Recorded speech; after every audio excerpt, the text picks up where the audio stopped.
আলহামদুলিল্লাহ।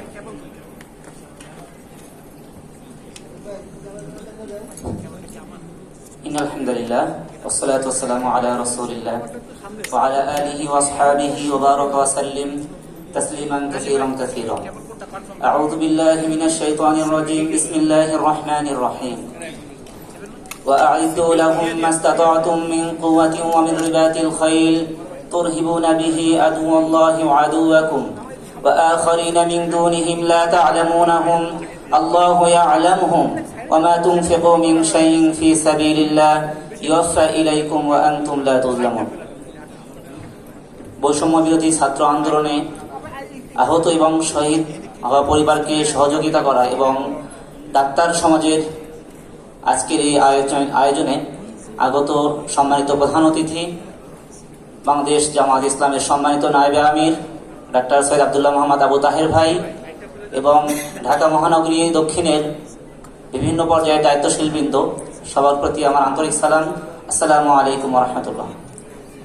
সম্মানিত উপস্থিতি, আমরা জানি বিগত জুলাই বিপ্লবে সবার সামনের সারিতে যারা দাঁড়িয়েছিল, যারা তাদের বুকের তাজা রক্ত ঢেলে দেওয়ার জন্য, যারা তাদের পিতামাতার সকল আশঙ্কাকে উপেক্ষা করে, যারা তাদের ক্যারিয়ারকে উপেক্ষা করে রাজপথে দাঁড়িয়েছিল তাদের রক্তকে, তাজা রক্তকে ঢেলে দেওয়ার জন্য, তারা পানি চাচ্ছিল, পানির বিনিময়ে রক্ত দিচ্ছিল রাজপথে।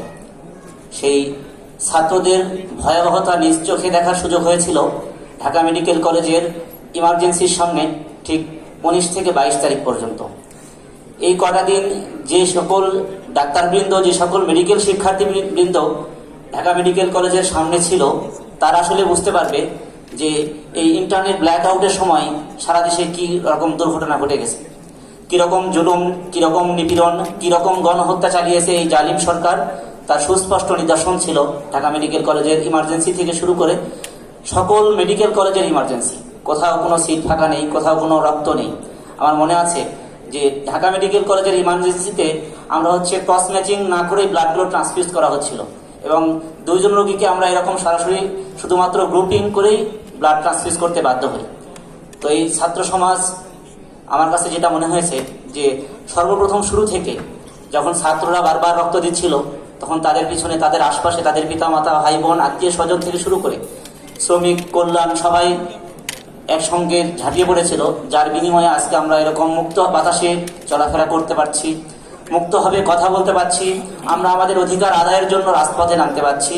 আজকে আমরা আমাদের কথাগুলো সবার সামনে উপস্থাপন করতে পারছি। আমি কথা সংক্ষিপ্ত করব। আমি বলবো আজকের যে উন্মুক্ত একটা পরিবেশ, এই পরিবেশের জন্য সবার সামনে সবচেয়ে বেশি অবদান ছিল ছাত্র সমাজের এবং তাদের সঙ্গে কাঁধে কাঁধ মিলিয়ে, হাতে হাত মিলিয়ে তাদের পরিবার, তাদের আত্মীয় স্বজন, তাদের প্রতিবেশী সবাই, সকল পেশাজীবীর মানুষজন রাস্তায় নেমে এসেছিল। আমি পবিত্র কোরআনুল কারীম থেকে একটা আয়াত তেলাওয়াত করেছি, সূরাতুল আনফালের 7 নম্বর আয়াত। মহান আল্লাহ তাআলা বলেছেন, ওয়াইদু লাহুম মাস্তাতাআতুম মিন কুওয়া, তোমরা তো প্রস্তুতি গ্রহণ করতে থাকো তোমাদের শক্তি সামর্থ্য অনুযায়ী।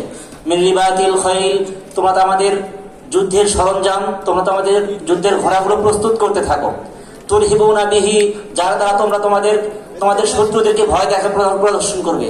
আদুওয়াল্লাহি ওয়া আদুওয়াকুম, তোমরা তার দ্বারা ভয় প্রদর্শন করবে যারা আল্লাহর শত্রু, যারা তোমাদের শত্রু। ওয়া আখারিনা মিন দুনিহিম, এবং এরকম শত্রু যাদেরকে তোমরা চেনো না। আল্লাহু ইয়ালামুহুম, যাদেরকে আল্লাহ জানে, আল্লাহ চেনে। তুরহিবুনা বিহি আদুওয়াল্লাহি ওয়া আদুওয়াকুম ওয়া আখারিনা মিন দুনিহিম লা তা'লামুনাহুম, তোমরা সেই সকল শত্রুদেরকে চেনো না। আল্লাহু ইয়ালামুহুম, যাদেরকে মহান আল্লাহ তাআলা জানেন। ওমা তুনফিকু মিন শাইইন ফি সাবিলিল্লাহি ওয়াফা ইলাইকুম, তোমরা যা কিছু মহান আল্লাহ তাআলার পথে ব্যয় করবে তোমাদেরকে তার পূর্ণ প্রতিদান দেওয়া হবে। ওয়া আনতুম লা তুজলামুন, তোমাদের প্রতি ন্যূনতম কিঞ্চিত পরিমাণ পর্যন্ত জুলুম করা হবে না, তোমাদেরকে বঞ্চিত করা হবে না। সম্মানিত উপস্থিতি, আমরা যদি আমাদের বুকের তাজা রক্ত ঢেলে দেই, আমরা যদি আমাদের রক্ত ঢেলে দেই, আমরা যদি আমাদের সকল অর্থ সম্পদ মহান আল্লাহ তাআলার পথে ব্যয় করি, তাহলে তার পূর্ণ প্রতিদান মহান আল্লাহ তাআলা আমাদেরকে দিবেন। এই জন্য যখন এরকম জালিম সরকার আসবে, যখন এরকম স্বৈর শাসকের উদ্ভাবন ঘটবে, তখন আমরা সবাই একে অপরের হাতে হাত রেখে, কাঁধে কাঁধ মিলিয়ে, সকল পেশাজীবীকে উপেক্ষা করে সকল ভেদাভেদকে ভুলে গিয়ে আমরা এক আল্লাহর জন্য, এক আল্লাহর সন্তুষ্টির জন্য রাজপথে লড়াই করব। আমরা আমাদের বুকের তাজা রক্ত ঢেলে দিয়ে পরবর্তী প্রজন্মের জন্য আমরা সুন্দর একটি বাংলাদেশ গড়ার প্রত্যয় রাখবো ইনশাআল্লাহ।